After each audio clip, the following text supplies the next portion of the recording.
Okay, Assalamualaikum warahmatullahi wabarakatuh. My name is Doreningsi. Today we are going to explore the fascinating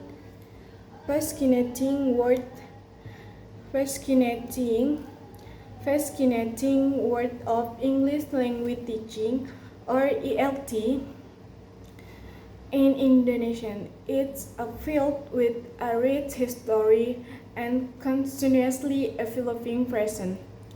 And the next, it began in 1946 English official, and the first English officially started being taught in our junior and senior high school science 1946.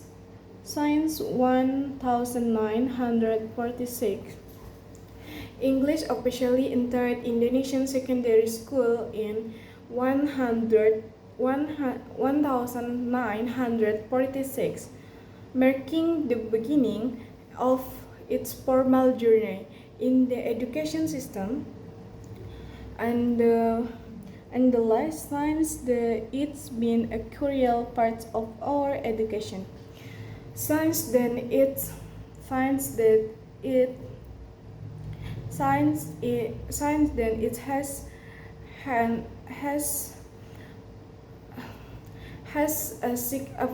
played a significant role in shaping the linguistic landscape of the nation. And the next, each area is own way of teaching. The ways of teaching in English vary adapting to the area rural and urban. Rural and urban, the methods followed in ELT. Of course, Indonesian are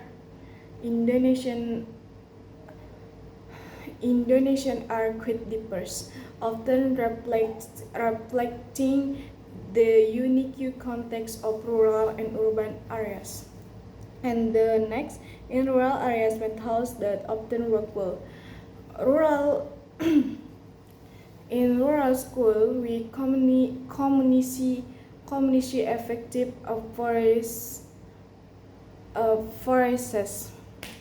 And the next, TBLT, text-based language teaching, learning by doing fun tasks. And the last,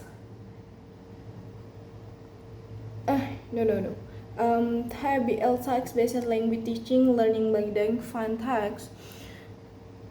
And the next, GLT communicative language teaching. The main focus is one comparison so students can tell. Generally, Indonesian curriculum processes are a balance of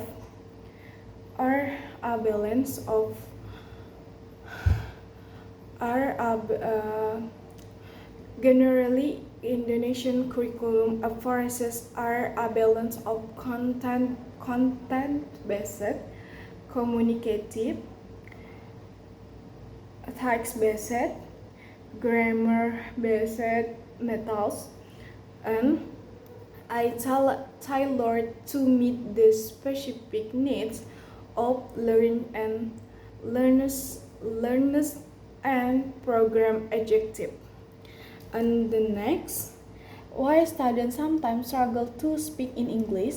Methods like different methods asking only English are often asked, but sometimes students become passive, just quiet or less confident. While methods like the direct methods are widely asked in secondary school, challenge persists. We often observe students passive as of English and a frequent relying on their mother tongue in Indonesian L1 during lesson.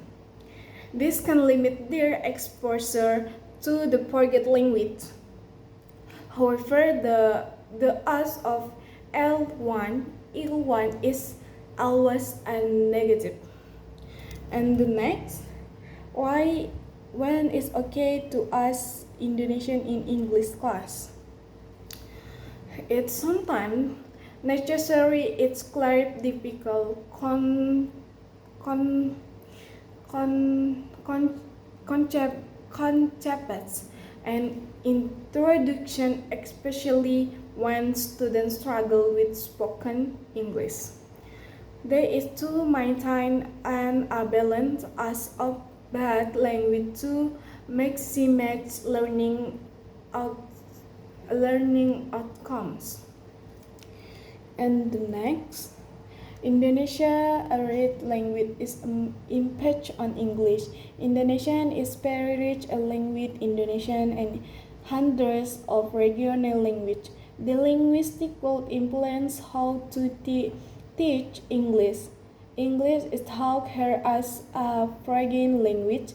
There are discussion about what English is, teaching English that is more relevant the Indonesian context and how people globally ask. And the next,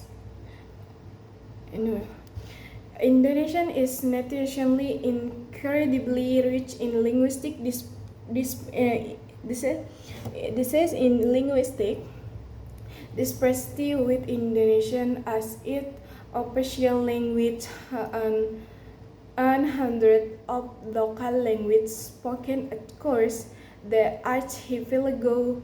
This vibrant linguistic tapestry significant its fluence ELT.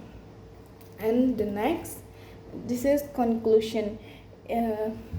English language teaching Indonesia is dynamic, always moving and adaptive, can adjust itself. Its combination traditional and modern methods. It always tries to adapt to student needs and learning condition. The unlimited call for all in Indonesian students to become more proficient in English and more fluent in communication. Okay, the unlimited goal is to improve English proficiency and enhance communication skill for all Indonesian learners. Okay, thanks all for my video presentation. Thank you for your watching and your attention my presentation. Thank you. Bye bye. Assalamualaikum warahmatullahi wabarakatuh.